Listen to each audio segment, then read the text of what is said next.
요한복음 14장 16절부터 요한복음 16장 15절까지 성령님에 관해서 말씀을 해주고 있는데요. 예수님은 아버지의 집 하늘로 이제 가신다고 하시면서 이 땅에 성령님을 보내주시겠다 이렇게 약속을 합니다. 오늘 그래서 저는 성령님에 대해서 좀 나눠보려고 하는데요.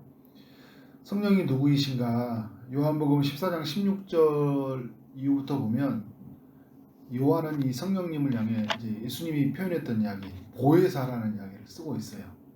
변호자, 탄원자, 중보자 이런 의미가 담겨 있는데 우리를 대신해주고 보호해준다는 그런 의미가 다 담겨 있어요. 그래서 누구도 우리를 하나님의 사랑에서 끊을 수 없어요. 정죄할 수 없는 거예요. 성령이 우리 안에 오심으로 말미암아 하나님도 이제 성령이 오심으로 말미암아 우리를 정죄하지 않는. 왜냐하면 성령이 우리로 하여금 예수 안에 있게 하고 예수가 우리 안에 있게 하셔서 예수님의 공로로 우리를 바라보시니까 우리는 더 이상 정죄받는 존재가 아니고 사랑받는 자가 되는 거잖아요. 요한복음 14장 26절에 보면 성령님이 우리 안에서 어떤 일을 하시는지 구체적으로 말을 하는데요. 우리로 하여금 가르치는 사역을 한다고 해요. 우리가 어디로 가야 될지 무엇을 해야 될지 모를 때 성령께서 우리로 하여금 가르치신다는 거예요. 우리가 성령을 구하면 성령이 우리로 하여금 지혜를 부여주시는 거예요. 지혜를 부어주셔서 우리로 하여금 무엇이 참인지 거짓인지, 무엇이 영원한 것인지 일시적인 것인지, 무엇이 하나님의 뜻인지 아닌지를 성령께서 가르쳐줘요. 우리가 성령을 구하는 게 굉장히 중요하죠. 또 성령이 하시는 거 뭐냐면 예수님이 우리에게 말씀하셨던 것을 생각나게 하신다는 거예요. 그러니까 이게 무슨 뜻이야? 이걸 내가 뭘 해야 되는지 했더니 이 땅에 오셔서 예수님이 하셨던 말씀이 있잖아요. 그 말씀을 기억나게 하고 지금도 이제 보좌 우편에서 말씀하신 예수님의 음성을 듣게 하시는 거잖아요. 그래서 우리로 하여금 우리 이 내면에 우리 전 인격 속에 우리 전 존재 속에서 성령이 개입하셔서 일하신다. 성령을 이제 이 보혜사라고 할 때 한문으로 보면 지킬 보, 그 다음에 보호할 보 이렇게 쓰거든요. 지키고 보호하다는 의미를 가지고 있죠. 은혜의 해, 성령께서 우리로 하여금 은혜를 주시는 거죠. 그래서 하나님 안에 있는 그 모든 것이 내게 은혜로 느껴지도록, 은혜를 누리도록.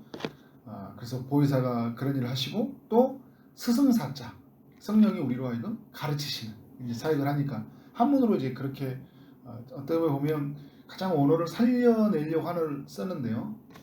그런 의미에서 어떤 이 보혜사 의미가 다 담겨 있다는 거예요. 15장 이제 넘어와서 26절에 가보면 성령님은 아버지께로부터 온다고 해요. 성령님은 예수님이 보내준다고 했는데 아버지께로 온다고 합니다. 그러니까 성령님은 삼위일체 하나님이시잖아요. 그죠? 하나님이 보내시고 또 예수님이 보내시는 영이라는 거예요. 예수님을 하나님이 보내셨듯이 또 예수님이 우리를 보내시는데 성령은 하나님이 보내시고 또 예수님이 보내셔서 우리 가운데 오셔서 어떻게 해요? 성령과 함께 우리를 파송하셔요. 예수님이 이 땅에 오셨을 때 하나님의 뜻과 성령의 충만함을 받고 일하셨거든요. 우리가 그러면 이 땅에서 어떻게 사냐면 우리가 하나님의 뜻을 가지고 가잖아요. 우리 힘으로 하나님의 뜻을 실천할 수 있어요? 못하잖아요. 누가 임하셔야 돼요? 성령이 임하셔야 돼요. 성령이 임하시면 하나님의 뜻이 우리 가운데 이루어져요. 그러니까 늘 우리는 이 성령이 우리 안에서 충만하게 역사하시도록 우리 안에서 마음껏 살아계셔서 일하시도록 성령을 구하고 사는 것은 굉장히 중요하잖아요. 그래서 성령은 우리의 눈을 열어주시고 우리의 길을 열어주세요. 눈을 열어주셔서 하나님의 참된 것이 무엇인지 그리고 길을 열어서 정말 영원한 것이 무엇인지 우리로 하여금 듣게 하시고 우리의 굳어있는 마음을 부드럽게 하셔서 말씀이 우리 안에서 기쁨으로 들려지게 하잖아요. 다른 사람에게 부딪히는 거 들리지만 우리는 기쁨으로 들려지는 하나님의 말씀을 경험하게 돼요.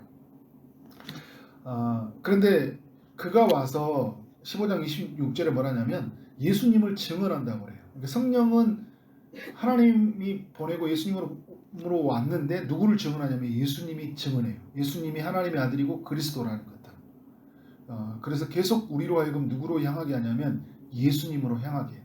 그래서 성령의 충만은 곧 어떤 충만이냐면 예수 충만이에요. 성령 충만하면 되게 거친 사람들이 있어요. 막 성령이 되게 충만한데 막 목소리도 갑자기 변하고 있잖아요. 막 이상한 사람으로 변한 사람들이 있어요. 성령이 충만하면 예수님이 가셨던 그 길을 가게 되고요. 예수님의 성품이 나타나게 되어 있어요. 예수님이 하셨던 사역, 예수님의 성품으로 연결해 예수님을 증언해요. 그리고 예수님의 구속의 사역, 우리를 위해서 십자가에 죽고 부활하셨던 그 사역으로 계속 이끌어 가셔요. 그래서 성령을 향해서 무슨 영이라고 하냐면 진리의 영이라고 하잖아요. 진리의 영. 진리의 영이라는 것은 뭐냐면 진리이신 예수님으로 인도해 주고 진리가 무엇인지를 우리에게 알려주고 그리고 진리 가운데로 살아가게 함으로 말미암아 진리 안에서 우리를 자유하게 하시는 거잖아요. 성령이 그런 일을 하시는 거예요. 그래서 지금 우리는 성령의 시대를 살고 있잖아요. 그죠? 성령의 시대, 성령의 행정 이야기 하잖아요. 성령님과 함께하는 삶. 16장 이제 7절에 오면 이제 16장에 와서 예수님 이제 가신다는 이야기를 계속 하잖아요. 가시고 나서 16장 7절에 뭐라고 하냐면 자신이 떠나는 것이 유익이다 그래요. 예수님이. 왜냐하면 자신이 가지 않으면 누가 오지 않기 때문에 성령님이 오시지 않기 때문에 떠나는 게 유익이다.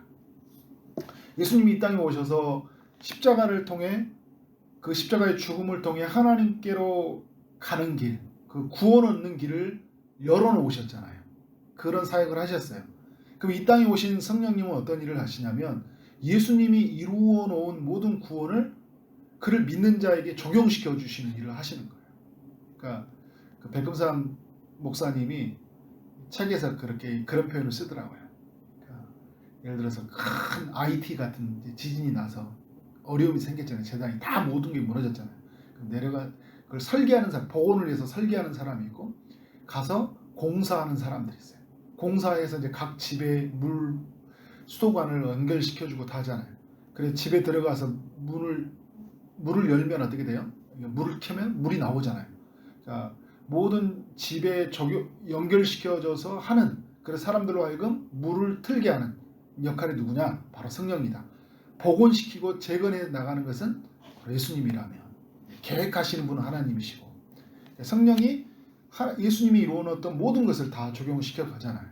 자, 이걸 좀 더 쉽게 얘기한다면 떠나는 게 유익이라는 게요. 예수님은 이 땅에 오셔서 신성을 가지시는 하나님이시지만 인성을 입고 오셨기 때문에 많은 부분에 제한을 가지고 계셨잖아요. 스스로 제한하셨어요. 그렇지만 하나님이시기 때문에 다 아셔요.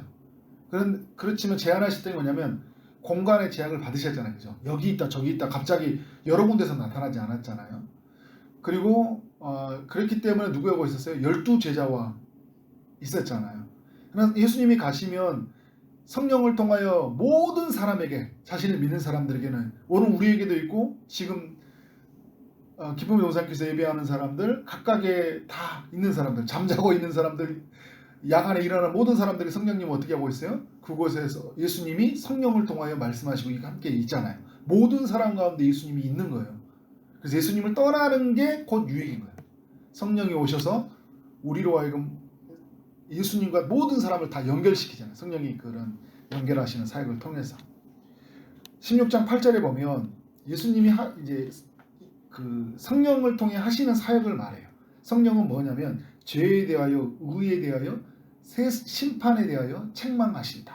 그러니까 성령이 하시는 사역이 뭐가 있냐면 책망하는 사역이 있거든요. 책망하는 사역을 하게 된다는 건 뭐냐면 사람들의 마음속에 막 죄에 빠져 있고 하나님을 떠나 있고 말씀에 불순종하면 어떤 마음을 주시요? 찔림이라는 마음을 주시잖아요. 여기에서 벗어나고 싶은 마음들을 성령께서 우리 가운데 부어주세요. 그래서 영원한 것을 사모하게 하시고 구원을 갈망하게 하시고 의로움을 갖고자 마음을 갖게 하시고 또 심판에 대한 심각성을 깨닫게 하시고 이런 것들을 성령이 하시는 거잖아요.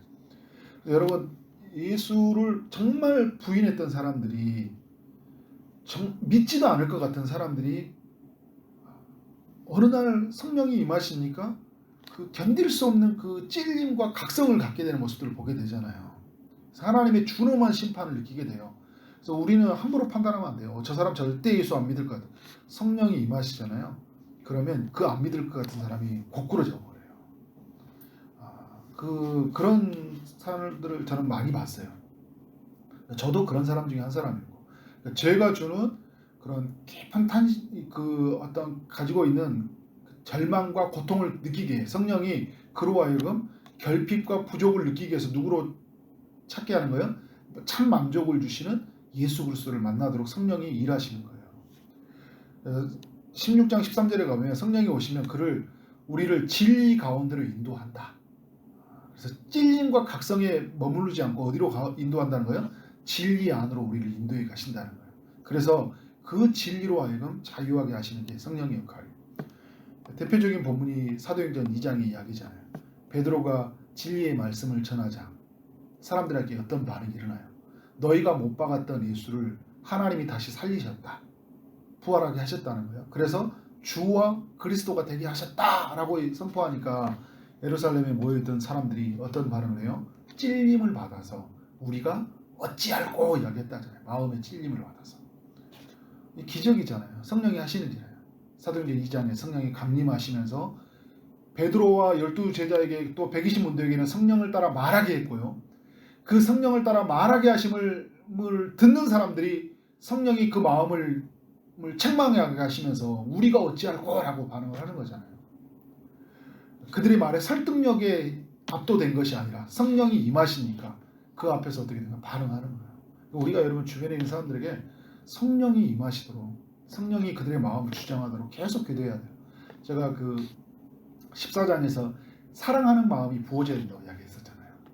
성령이 주님을 사랑하는 마음, 주의 영원한 것을 사랑하는 마음이 부어지도록, 그래서 성령이 책망하는 마음이 부어지도록 기도하면 놀라운 일들이 나요. 그래서 그들이 예수를 믿고 세례를 받는 일이 이 사도행전 2장에서 3,000명의 역사가 나타나잖아요. 그들이 어떻게 돼요? 말씀을 듣고 찔림을 받았는데 진리 가운데로 인도해 주는 그런 역사가 일어났다는 거예요. 그래서 16장 14절에 보면 오늘 예수님은 자신의 영광을 나타내셔서 자신의 것을 가지고 너희에게 알려줄 것이다. 예수님에게 있는 모든 것을 우리에게 알려준다는 거예요. 그리고 15절도 예수님에게 있는 우리에게 알려준다는 거예요. 예수님에게 있는 그런 권세, 영광, 능력 이런 모든 것을 우리에게 주신다는 것이잖아요. 그러니까 예수님에게 그 모든 것이 임하니까 우리는 예수 안에서 무엇이든 할 수 있는 사람이 되었어요. 그리고 예수 그리스도가 이루어 놓으신 그 평안을 우리가 받으니까, 그죠? 그래서 오늘 또 마지막 절에 보면 담대할지어다. 우리에게 평안이 임했기 때문에 성령께서 우리로 하여금 그러한 역사를 이루어 놓으신다는 거예요. 성령의 역사하심을 따라 정말 하나님 나라의 그 권세를 가지고 살아가는 수없이 많은 믿음의 사람들을 볼 수 있었고, 오늘 우리도 그런 역사를 경험하게 됩니다. 다른 말을 하고 다른 행동을 하기 시작해요. 다른 것을 추구하고 시작하기 시작해요. 성령이 임했으니까. 성령이 역사하심으로 말미암아 우리는 하나님의 뜻을 따라 살아가는, 그 하나님의 뜻이 우리 가운데 이루어진 것이 무엇인지를 경험하는 삶을 살게 되었다는 거예요. 믿음의 사람들이 보여줬고 우리 선배들이 보여줬고 오늘 우리 가운데도 그것이 이루어지고 있다는 거예요. 오늘 그래서 우리는 어떻게 살아가야 돼요? 날마다 성령의 충만함을 구하고 살아가야 된다. 성령이 마음껏 우리의 삶을 움직여 가도록 순간순간마다 성령님을 구하고 성령님과 함께 살아가는 삶을 통해 세상에서 이기는 삶이 무엇인지 우리의 삶을 통해 나타나기를 주 이름으로 축원합니다. 기도하도록 하겠습니다. 하나님 아버지, 우리 예수님이 이 땅에 오셔서 구원을 이루시고 성령이 이 땅에 오심으로 말미암아 그 구원이 우리 가운데로 이 소식이 들려오게 하시고 예수 그리스도를 나의 구주로 믿게 하심으로 말미암아 구원 얻는 기쁨을 누리게 하시니 감사합니다. 예수님의 권세가 내 권세가 되도록 성령께서 일하심으로 말미암아 권세 있고 능력 있는 삶을 살아가게 하시니 감사합니다. 예수 그리스도의 그 진리로 충만하게 하시는 하나님 성령의 역사하심으로 말미암아 우리 가운데 진리로 인도받고 또 진리 안에서 자유함을 경험하게 하시니 감사합니다. 날마다 우리 가운데 이런 은혜를 주시는 성령을 구하며 살아가는 우리 모든 성도들의 삶이 될 수 있도록 역사하여 주옵소서. 성령님 우리의 삶의 깊은 곳에 임하게 하여 주시고 우리의 삶의 모든 영역 속에 임하여 주시고 우리의 말과 우리의 생각과 우리의 모든 행동을 지배해서 하나님의 뜻 가운데 살아갈 수 있도록 역사하여 주옵소서. 바람처럼 임하게 하시고 우리 가운데 주님의 큰 역사하심이 나타날 수 있도록 인도하여 주옵소서. 오늘 또 주의 응답을 기다리는 많은 이들에게 찾아가셔서 주님이 일하여 주옵소서. 육체 아픔 중에는 성도님에게 찾아가셔서 치료의 강선을 비춰주시고 고쳐 주옵소서. 취업을 준비하고 결혼을 준비하고 임신을 준비하고 출산을 준비하는 모든 이들에게 하나님의 일하심이 있기를 원합니다. 오늘 하루 만나는 모든 사람들에게 주의 사랑이 흘러가게 하여 주시고 오늘 또 주어진 일 최선을 다해 일하게 하심으로 말미암아 하나님께 큰 영광이 될 수 있고 우리에게는 큰 기쁨이 되도록 인도하여 주옵소서. 예수 그리스도 이름으로 기도를 쌓옵나이다. 아멘.